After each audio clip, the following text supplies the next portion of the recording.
Fala moçada, beleza? Giovanni aqui dando sequência então a esse capítulo que fala de saúde pública. E hoje, conforme prometido, vamos falar das doenças causadas por protozoários. Posso chamar de protozooses também, tá? Doenças causadas por protozoários ou protozooses. E é lógico que sempre tem aquele macete esperto para vocês. E esse macete é o meu preferido, gente. Por quê? Porque esse macete eu consigo colocar todas as doenças. Você vai lembrar da seguinte frase: matriculei Gilberto nas chamadas. Você só não vai usar o que está aqui em preto, ó. O restante você vai usar tudo. Então vamos lá. Quais são as doenças causadas por protozoários? Nós temos a malária, nós temos a tricomoníase causada aí por Trichomonas vaginalis, que é uma doença sexualmente transmissível. Temos aqui, ó, paramos aqui, tricomoníase, daí tem o U, que é úlcera de Bauru, e o LEI, que é leishmaniose. Então, úlcera de Bauru ou leishmaniose tegumentar, né? Úlcera de Bauru ou leishmaniose tegumentar. Tegumento quer dizer pele, né? Pele, mucosa. Daí vem GI, que é giardíase. Tem um outro L aqui, professor. Outro L porque tem outro tipo de leishmaniose. Além da leishmaniose tegumentar, tem a leishmaniose visceral, também conhecida como calazar. Então, paramos aqui, né? Leishmaniose visceral ou calazar, o B de balantidiose, esse E e o R eu não uso, o TO de toxoplasmose, esse NAS aqui você não usa, o CH é de doença de Chagas, então Chagas, né? O AM aqui é de amebíase, daí esse A não usa, o D e o S, doença do sono. Galera, todas as doenças aí causadas por protozoários estão nesse macete. Matriculei Gilberto nas chamadas. Então, vou sair daqui da frente um pouquinho para você fazer um print dessa tela, porque é bem importante que você lembre quais são as doenças causadas por protozoários. Tudo bem? Vamos adiante. Então, vamos falar um pouquinho sobre cada uma dessas doenças que eu considero aí bem importante. A primeira doença, a doença de Chagas, né? Então, temos aqui a doença de Chagas. Importante você lembrar, né, que não é transmitida por um mosquito. Aqui vai ter um inseto, que é um percevejo.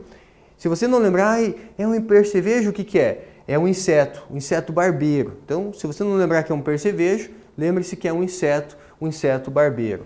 E aqui, então, esse inseto, ele pode transmitir o Trypanosoma cruzi, que é o protozoário. Então, como que funciona a doença, né? O inseto, ele pode transmitir um protozoário, que é um protozoário flagelado, que é o Trypanosoma cruzi, que nós falamos na aula passada desse protozoário. Esse inseto, gente, ele é conhecido como inseto barbeiro, porque quando ele pica o ser humano, ele tem um hábito noturno. Então, geralmente, durante a noite, a pessoa está dormindo, coberta, né? E o inseto ele vai picar a região da barba, a região da face. Por isso que é conhecido como inseto barbeiro. Mas veja só, o ser humano não é o preferido dele. O ser humano não faz parte do ciclo natural do inseto barbeiro. Acontece que, às vezes, o ser humano vai invadir o ambiente natural desse inseto, construindo casas no meio do mato. E essas casas, muitas vezes, são casas de pau a pique. O que é uma casa de pau a pique? É uma casa que envolve bambu e barro. E agora imagine, a gente invade o ambiente natural desse inseto, a gente constrói uma casa, e essa casa de barro e de bambu é uma casa que fica com várias frestas, vários orifícios pelos quais esse inseto pode se esconder. E aí, durante a noite, a pessoa está dormindo, esse inseto ele tem o hábito noturno, o inseto barbeiro, e aí ele vai sugar o sangue da pessoa. Normalmente, como eu disse, ele não suga sangue de pessoas, ele suga sangue de animais, mas uma vez que a gente vai invadir o ambiente natural dele, ele pode aí também sugar o sangue do ser humano. Com relação ao inseto barbeiro, esse percevejo, ele pode ser da espécie Triatoma infestans, o Panstrongylos, o Rhodinius. Não precisa decorar isso, é importante você saber que é um inseto barbeiro e que ele não é um mosquito. Cuidado, tá? Muita gente confunde, o mosquito barbeiro. Não é um mosquito, ele é um percevejo. Se você não lembrar, é percevejo, o que é mesmo? Inseto barbeiro, resolve o problema. Beleza? Como que previne essa doença, gente? No caso da doença de Chagas, ela é prevenida não construindo, então, essas casas de pau a pique. Se eu preciso construir uma casa no meio do mato, eu vou construir uma casa de alvenaria, certo? Outra forma de prevenção, né, é, então, aí, principalmente, não construir essa casa de pau a pique. Combate ao inseto, também é uma forma de combate aí, né, de prevenção dessa doença. Legal? E um detalhe, O inseto ele não transmite o protozoário pela picada. O inseto ele está sugando o sangue da pessoa e ele tem um hábito que é fazer o quê? Um cocôzinho. Então, conforme ele está sugando o sangue da pessoa, ele faz uma defecação. E aí, a pessoa dormindo, o que a pessoa faz depois que ele suga o sangue? Fica ali, né, o que a gente chama de chagoma, uma região que é o local da picada. E a pessoa dormindo, ela coça aquela região e quando ela coça, ela espalha o cocô. E quando ela espalha aquele cocôzinho do inseto, o que pode ter ali no cocô? O Trypanosoma cruzi. E daí, nesse momento que a pessoa coça, existe a chance desse protozoário atingir o sangue e aí contaminar a pessoa, certo? Essa doença de Chagas, ela não tem vacina ainda na atualidade. Provavelmente nos próximos anos vai ter vacina, porque tem uma vacina que está em fase de testes. Mas nesse momento, 2020, não temos vacina oficialmente ainda, tá? Não tem cura, é uma doença que tem tratamento, é uma doença que geralmente causa inchaço do coração, né? Geralmente esse protozoário ele gosta de se instalar no coração, então ele pode causar inchaço do coração, causando ali insuficiência cardíaca. Legal? Tá aí então, doença de Chagas, uma doença importante ao ser humano. Outra doença importante é a malária. A malária também é uma protozoose, transmitida agora sim por um mosquito, esse pernilongo aqui, né, o Anopheles darling, também conhecido popularmente como mosquito prego. E a malária, gente, é uma doença que, aqui no Brasil, 99% dos casos de malária estão relacionados aqui à região amazônica. Então, geralmente, se você não vive aí na região amazônica, os casos de malária, talvez você nunca ouviu falar nessa doença, né? 99,9% dos casos de malária estão relacionados aqui à região amazônica. Mas tem uma região aqui muito grande da África que essa doença é muito comum, tá? Então veja aqui no mapa, né, onde está verdinho, na região ali da África, é uma doença muito comum. O que acontece na malária? Na malária aqui você tem o mosquito, que é o hospedeiro definitivo, e tem o ser humano, que é o hospedeiro intermediário. O que acontece? Imagine que tem uma pessoa infectada com o protozoário no sangue. Quando o mosquito suga o sangue dessa pessoa, o mosquito também suga o quê? Ele suga ali os gametócitos. E esses gametócitos, então, vão parar no mosquito. E lá, na glândula salivar desse mosquito, acontece ali uma reprodução sexuada. Como acontece uma reprodução sexuada no corpo do mosquito, gente? A gente diz que o mosquito ele é o hospedeiro definitivo, certo? Acontece uma reprodução sexuada. Esse protozoário, então, nessa fase agora de esporozoito, a gente chama de esporozoito, ele vai parar na glândula salivar do mosquito. E quando o mosquito pica, mosquito infectado agora, pica uma pessoa sadia, ele injeta junto com a saliva, porque antes de começar a sugar o sangue, o mosquito ele dá uma cuspidinha, né? Por que ele faz isso, professor? Porque na saliva ele libera uma substância anestésica e anticoagulante ali, que auxilia, né, para que a pessoa não sinta a picada e ao mesmo tempo o sangue não coagule. E aí ele libera aqui o que, gente? Ele libera ali os esporozoítos. Então nessa fase do ciclo, ele libera os esporozoítos no sangue. Esses esporozoítos eles vão atingir ali células do fígado, células hepáticas, são células do fígado, e lá no fígado ele vai se reproduzir de forma assexuada. E quando ele se reproduz aqui de forma assexuada, ele passa de ser chamado de esporozoíto e agora a gente chama ele de merozoítos.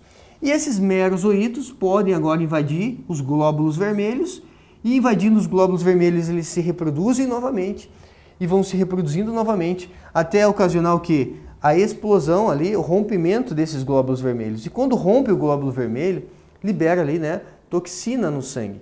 E ao liberar essa toxina no sangue, a gente tem ali o que? Picos de febre. Então uma característica da malária são os picos de febre. De 36 em 36 horas, de 48 em 48 horas a pessoa tem picos de febre. Beleza? Então tá aí, de novo o mapa para vocês aqui com as áreas endêmicas da malária, né? Principalmente na região aqui da África. Outra protozoose é a leishmaniose. No caso da leishmaniose, né, também é uma protozoose, aqui tem um protozoário chamado Leishmania. O Leishmania, ele é um protozoário que também pode ser transmitido por um mosquito. E esse mosquito, gente, ele tem vários nomes, né? Então não fique assustado. Eu coloquei um monte de nome aqui, não é para assustar vocês, mas é só para trazer essa informação. Você não precisa decorar isso, né? No caso da leishmaniose, o Leishmania, ele pode ser transmitido ao ser humano através do quê? Através da picada de um mosquito. O mosquito, quando ele vai picar, ele libera na saliva ali o quê?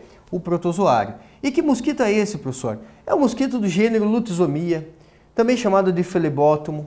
Então, Lutisomia, flebótomo. E aí, dependendo da região, ele tem vários nomes. Eu gostaria que você lembrasse só desse nome aqui, ó, mosquito palha. Esse nome é importante, mosquito palha. Da mesma forma que você vai lembrar lá que da malária é mosquito prego, aqui da leishmaniose é o mosquito palha.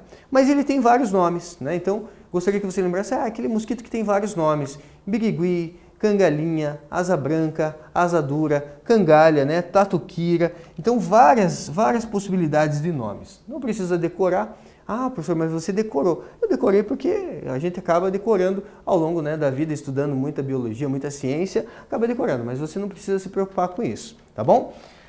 Pode causar então a leishmaniose tegumentar, que forma feridas, né, úlceras na pele, principalmente na região do nariz e céu da boca, e pode atingir também o cão, no caso do cão, daí a leishmaniose visceral, né, pode atingir o cão e pode causar inclusive a morte desse cão. É uma doença, gente, que no ser humano tem tratamento e tem cura, né? No cão, no cachorro, geralmente precisa sacrificar o cachorro, porque o cachorro vira um reservatório, né? Um reservatório porque quando um mosquito sadio pica o cachorro e vai picar o ser humano, ele pode transmitir ali o protozoário. Então, normalmente é recomendado aí, né, pelos cientistas que seja feito o sacrifício desse cãozinho, infelizmente, para que ele não seja ali uma fonte de transmissão, tá bom? Transmissão não, mas o mosquito vai picar ele e vai picar o ser humano, transmitindo ali o protozoário. Nós já falamos da doença de Chagas, só gostaria de reforçar então para vocês que é um inseto barbeiro, é um percevejo, não é mosquito, certo? Prevenção, não construir as casas de pau a pique. Como é uma doença que das protozoários é uma das mais importantes, gostaria de falar um pouquinho mais sobre ela. Aqui você vê um exame de sangue, você está vendo aqui o Trypanosoma cruzi, o percevejo barbeiro, aqui o Triatoma infestas mais uma vez em detalhe para vocês, moradia de risco, né, casas de pau a pique e outras formas de transmissão. Pode ser transmitido através de transfusão sanguínea, porque o parasita está no sangue, pode ser transmitido através da placenta, né, mãe para filho, pode ser transmitido através da amamentação, então uma mulher que tem doença de Chagas é recomendado que ela não amamente e pode ser através de ingestão do parasita em alimentos como sucos de açaí, caldo de cana. Ah, então eu não vou consumir mais açaí. Não, não é assim também, né, gente? Uma vez que você higieniza bem o açaí, se você for comer ele in natura, você vai lavar bem para fazer o suco, ou se você compra esse açaí industrializado, não tem perigo, né? Mas se for comer o in natura lá para fazer suco, é importante lavar bem. A cana também é importante higienizar bem a cana. Vamos dar uma olhada então nos exercícios? Vem comigo aqui, ó. O agente etiológico da malária, ou também chamada de maleita, ou ainda chamada de cesão, qual vai ser, né, o agente etiológico? O que é um agente etiológico, gente? É o agente causador. É o Plasmodium falciparum? Ah, professor, você falou que é o Plasmodium, né? Plasmodium falciparum, Plasmodium ovale, Plasmodium malariae, né? Ou Plasmodium vivax. Então a letra A está correta. É um protozoário e é o Plasmodium falciparum. Schistosoma monzoni é um plateuminto, não é? Mosquito do gênero Aedes também não. O Querera bancroft, que é um verme, e o Leishmania brasiliensis causa leishmaniose, certo? Para fechar, a doença de Chagas é considerada uma grande endemia brasileira. O que é uma doença endêmica? É uma doença característica de determinada região. Sua transmissão ocorre através da picada do inseto barbeiro? Olha a pegadinha. É através da picada do inseto? Não, professor, não é através da picada do inseto. É através das fezes do inseto barbeiro. Então lembre que no caso do inseto barbeiro não é pela saliva, vai ser pelas fezes do inseto barbeiro. Beleza, gente? Então, finalizamos assim as doenças causadas por protozoários.